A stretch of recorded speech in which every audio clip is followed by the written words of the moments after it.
ओम नमो भगवते वासुदेवाय नम. रामकृष्णारी मित्रांनो, आजच्या व्हिडिओमधून आपण पुरुषोत्तम मासाच्या व्रताचं महात्म्य सांगणारी एक सुंदर अशी कथा आपण ऐकणार आहोत. या पुरुषोत्तम मासाचं जे व्रत आहे हे केल्यानं एका वानराला सुद्धा मोक्ष प्राप्ती मिळाली होती बघा. त्याच्याबाबतची ही सुंदर अशी कथा आहे. मित्रांनो, हा व्हिडिओ शेवटपर्यंत आपण पहा आणि चॅनलवरती प्रथम असाल तर नक्की सबस्क्राईब करा आपण, आणि बेल घंटीचं बटन नक्की आपण दाबा, तोच व्हिडिओ आपल्यापर्यंत पोहोचेल. चला, सुंदर अशी ही आज आपण कथा ऐकणार आहोत. मित्रांनो, एका नगरामध्ये चित्रशर्मा नावाचा एक ब्राह्मण राहत. हा जातीनं केवळ ब्राह्मण होता, कारण या ब्राह्मणानं कधीही देवाचं नाव घेतलं नव्हतं बघा, कधीच नाही. हा दानाचा लालसी होता. दिवसभर तो लोकांना त्या ठिकाणी भीक मागायचा, मिळेल ते तो खायचा, आणि त्या ठिकाणी पैसेही लोकांना मागत होता बघा. आणि सगळ्यात विशेष म्हणजे हा ब्राह्मण असून कधीही मंदिरात जात नव्हता बघा. कधीही त्यानं देवाचं नाव घेतलं नाही, कधीही मंत्र उच्चार त्याने केला नाही, आणि कधीही भगवान विष्णूंचं सुद्धा नाव घेतलं नाही बघा. याचं कामच फक्त लवकर उठावं आणि त्या नगरामध्ये तो भिक्षा मागायचा आणि धन जमा करायचा, एवढा लोभी होता. आणि संपूर्ण नगरातील लोक याला नावं ठेवत होती बघा. लोक म्हणले हा केवळ बोजा आहे धरतीला, आणि ब्राह्मण जातीला लागलेला कलंक आहे, अशी लोक म्हणायची. दिवसामागून दिवस निघून गेले आणि त्या नगरातल्या लोकांनी ठरवलं की अशा ब्राह्मणाला कुणीही भिक्षा देऊ नका, की जो देवाचं नाव घेत नाही. आणि नगरातल्या लोकांनी अक्षरशः बघा त्याला भिक्षा देण्याची बंद केली. कुणीही त्याला काही एक रुपया बी देत नव्हता. आणि अक्षरशः त्या चित्रशर्मा या ब्राह्मणाचं उपासमार होऊ लागले. आणि या ब्राह्मणानं ठरवलं की आता हे नगर सोडून जायचं. आणि याच नगराच्या बाहेर एक छोटंसं गाव होतं, आणि त्या गावामध्ये त्याचा एक मित्र राहत होता. चित्रशर्मा ब्राह्मणाचा माळी समाजातला होता, आणि त्यानं आपल्या मित्राकडे जाण्याचं ठरवलं. आणि हा चित्रशर्मा जो ब्राह्मण आहे आपल्या मित्राकडे गेला, माळी ब्राह्मणाकडे, आणि त्याला ही सगळी परिस्थिती सांगितली. अरे, मला नगरात कुणीही भिक्षा देत नाही रे, अक्षरशः मला नगरात त्या राहूशीच वाटाना, आता कंटाळलोय मी माझं घर छोटंसं सोडून आता आलोय, आणि माझी आता राहायची सोय कुठेही नाही. तू मला आता या ठिकाणी आसरा दे. आता हा लहानपणीचा त्याचा मित्र होता हा माळी, आणि सुंदर अशी या माळीची बगीचा होती बघा. त्याच्या बागेमध्ये सगळ्या प्रकारची झाडं होती. पेरू होता, आंबा होता, सीताफळ, चिक्कू, सगळ्या प्रकारचा बाग होता. आणि ब्राह्मण त्या ठिकाणी बघा रडू लागला अक्षरशः. तू काही कर. त्या माळी मित्राला म्हणला, पण मला या ठिकाणी ठेवून घे. आता हे बघा माळीला दया आली. तो म्हणला शेवट ब्राह्मण, आणि ब्राह्मणाला मदत करणं म्हणजे मला पुण्य लागेल. त्या माळ्यानं ठरवलं, तू काय घाबरू नकोस, माझ्या बागेमध्ये तू राहा, बागेची त्या तू राखण कर, काम कर, आणि मलाही मदत कर. आणि हा ब्राह्मण त्या ठिकाणी बघा त्या माळ्याच्या बागेमध्ये राहू लागला. दिवसेंदिवस निघून चाललं. फळं खायचा आणि त्या गावात भिक्षाही मागायचा तो आजूबाजूला जाऊन, आणि आपलं पोट भरायचं. आता माळ्याला वाटू लागलं की हा चित्रशर्मा जो ब्राह्मण आहे त्याचा मित्र, त्याच्यावरती बघा विश्वास पटला की बागेची चांगली राखण करतोय, हा बागेमध्ये काम करतोय. आणि या माळ्यानं ठरवलं की आता त्या ठिकाणी एक राजा होता, आणि राजाचं एक मंदिर होतं. त्या मंदिरात जाऊन आपण काम करावं, आणि ही जी बाग आहे या ब्राह्मणाच्या ताब्यात देऊन टाकावं आपल्या जोडीदाराची.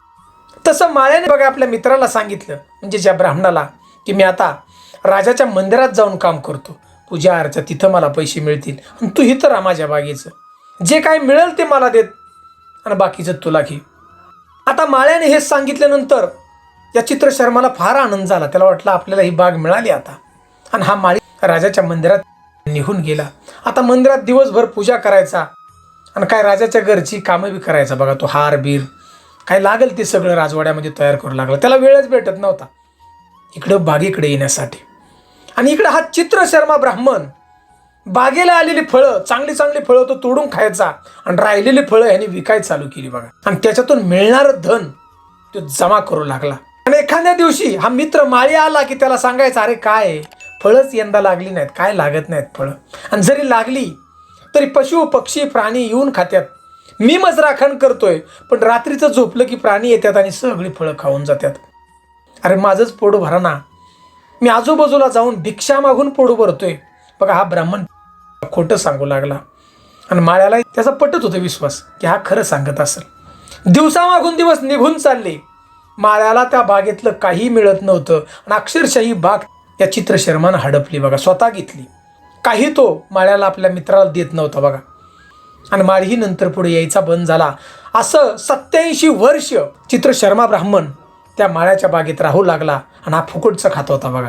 विश्वासघात मित्राचा केला आणि सगळी बघा हडपली आणि शेवटी त्याचा मृत्यू झाला बघा या चित्रशर्मा ब्राह्मणाचा याच बागेमध्ये. परंतु यानं देवाचं कधीही नाव घेतलं नव्हतं, त्यामुळे लोकही कुणी आली नाही.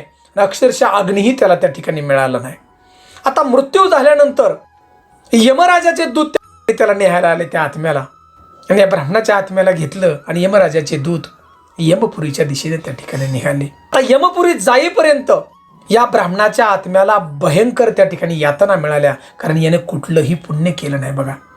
यमराजाच्या दरबारात त्याला उभं केलं या आत्म्याला आणि चित्रगुप्ता त्या ठिकाणी आले आणि चित्रगुप्ता यांनी या ब्राह्मणाचा जो आत्मा आहे त्याचा सगळा पाप पुण्याचा हिशोब केला आणि चित्रगुप्त सांगू लागले की हे धर्मराजा, या ब्राह्मणानं जीवनामध्ये कधीही देवाचं नाव घेतलं नाही, ब्राह्मण योनीमध्ये जन्माला असून सुद्धा, आणि यानं कुठलंही पुण्य केलं नाही, सगळं पाप केलंय.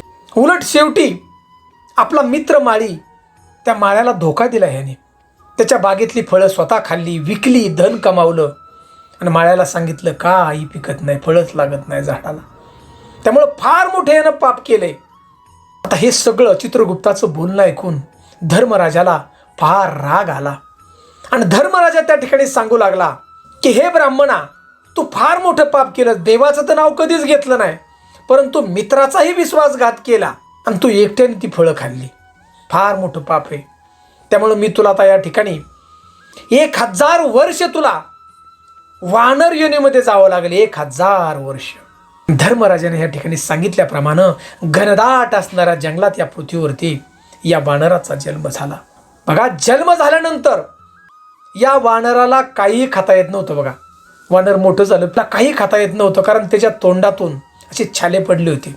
घाण रक्त त्या वानराच्या तोंडातून येत होतं, घाण वास सुटत होता. नुसतं फळं खायला बघायचं, हातात फळ घ्यायचं, तोंडाला त्या ठिकाणी पुढं न्यायचं, पण खाता येणार ना. अशी झाडाची फळं ती तोडून खाली फेकायचं, काहीही खाता येत नव्हतं बघा. आणि अगदी दुर्बल झालं होतं, कारण त्याला काही खाताच येत नाही म्हणल्यावर काय, या झाडावरून त्या झाडावर नुसतं उड्या मारायचं, झोप सुद्धा येत नव्हती, कारण भयंकर असणाऱ्या वेदना यातना त्याला त्या ठिकाणी होत होत्या. असा 10 दिवसाचा काळ निघून गेला, वानराला काही खाता आलं नाही बघा. आणि 10व्या दिवशी हे वानर एका झाडावरून दुसऱ्या झाडावर उडी मारत होतं आणि ताकद नसल्यामुळे ते वरून खाली पडलं आणि त्या ठिकाणी एक तीर्थक्षेत्र होतं कुंड पाण्याचं आणि त्या पवित्र पाण्यामध्ये हे वानर त्या ठिकाणी पडलं बघा. आणि त्या पाण्यात सुद्धा 5 दिवस वानर राहिलं पाण्यात आणि सगळे हे दिवस होते पुरुषोत्तम मासाचे. आणि 5व्या दिवशी वानराचा त्या ठिकाणी बघा प्राण गेला आणि प्राण गेल्याबरोबर यमदूत त्याला न्यायला आले नाहीत, तर त्याला भगवान विष्णूंचे पार्षद त्या ठठिकाणी वानराच्या आत्म्याला बघा न्यायला आले. जसे भगवान त्या ठिकाणी विष्णूंचे पार्षद आले ना, त्याच क्षणी या वानराला पुढचा जो जन्म आहे दिव्य शरीर त्याला त्या ठिकाणी मिळालं. आणि तो वानराचा आत्मा त्या ठिकाणी मनातली मनात म्हणू लागला की माझ्या जीवनामध्ये मी कुठलंच पुण्य केलं नाही, पूर्वजन्मामध्ये आणि वानराच्या योनीमध्ये कुठलंच, सगळं पाप केलं मी, देवाचं नाव कधी घेतलं नाही, परंतु मला या ठिकाणी दिव्य शरीर मिळालं कसं, की भगवंताच्या पायाची जागा दिव्य धामामध्ये मला जायची संधी मिळाली, हे कसं काय. आता हे वानराच्या जो आत्मा आहे त्याच्या मनातलं हे सगळं बोलणं भगवंताच्या पार्षदाने ऐकलं आणि हात जोडले, म्हणले महाराज तुम्ही फार मोठं पुण्य केले, पहिल्या जन्मात नाही परंतु आता काय पुण्य केले. हा वानराचा आत्मा विचारू लागला आणि भगवंताच्या पार्षदांना सांगितलं की वानराच्या वेळेत तुम्ही ज्या वेळेला आला 10 दिवस तुम्हाला खाता आलं नाही तोंडामुळं, 10 दिवस उपवास घडला आणि हा महिना आहे पुरुषोत्तम मास. 5 दिवस तुम्ही ज्या ठिकाणी ज्या पाण्यामध्ये पडला ते तीर्थकुंड होतं, पवित्र असणारं पाणी, आणि या पुरुषोत्तम मासामध्ये स्नानाला फार महत्त्व आहे आणि ते पुण्य तुम्हाला त्या ठिकाणी मिळालं. एवढंच नाही तर या 10 दिवसामध्ये तुम्हाला खाता नाही आलं, त्यावेळी तुम्ही जे फळं फेकली झाडावरून खाली, परिपक्व झालेली फळं, आणि ती फळं येणाऱ्या जाणाऱ्या माणसांनी खाल्ली आणि त्यांचा आत्मा तृप्त झाला. आणि या पुरुषोत्तम मासाच्या व्रतच अक्षरशः घडलं तुमच्या हातून, आणि या व्रताच्या ताकदीनं तुम्हाला हे दिव्य शरीर मिळालं आणि भगवंताच्या धामामध्ये तुम्हाला आता प्रवेश मिळत आहे. आम्ही घेऊन चाललोय आता. आणि भगवान विष्णूंचे पार्षद या वानराचा जो आत्मा आहे याला दिव्य शरीर त्या ठिकाणी दिलं आणि याला भगवंताच्या धामामध्ये घेऊन गेलं. मित्रांनो विचार करा या पुरुषोत्तम मासाचं महत्त्व. 33 कोटी देवतांनी हे गुणगान गायलं.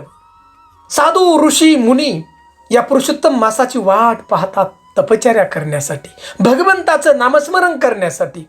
कारण हजारो पटीनं त्या ठिकाणी पुण्य आपल्याला प्राप्त होतं बघा, भगवंताचं नामस्मरण केलं. आणि म्हणून मित्रांनो, हा पुरुषोत्तम मास आहे. या पुरुषोत्तम मासामध्ये लवकर उठावं, स्नान करून भगवंताचं नामस्मरण करावं. काम करता करता सुद्धा ओम नमो भगवते वासुदेवाय नमः, ओम नमो भगवते वासुदेवाय नमः नामस्मरण आपण करायचं. ज्या देवाची पूजा करत असताल त्या देवाचं तुमचं नाव घेतो, अफाट तुम्हाला फळ प्राप्त होईल बघा. त्याची मोजमाप सुद्धा करता येत नाही बघा. एवढं पुण्य प्राप्त करणारी ही संधी आपल्याला. मित्रांनो, ज्याप्रमाणे या वानराला मोक्ष प्राप्ती मिळाली, त्याप्रमाणे तुम्ही भगवंताची सेवा केली तर 84 लाख योनीमध्ये आम्हाला जायची गरज नाही बघा. तुम्हाला सुद्धा नक्की भगवंताच्या पायाशी जागा मिळेल. मित्रांनो, विश्वासानं आपण ही कथा विश्वास ठेवा या सुंदर अशा या कथेवरती. आणि शेवटी आम्हाला कमेंट फक्त ओम नमो भगवते वासुदेवाय नमः अशी कमेंट मात्र जरूर करा. रामकृष्ण हरी.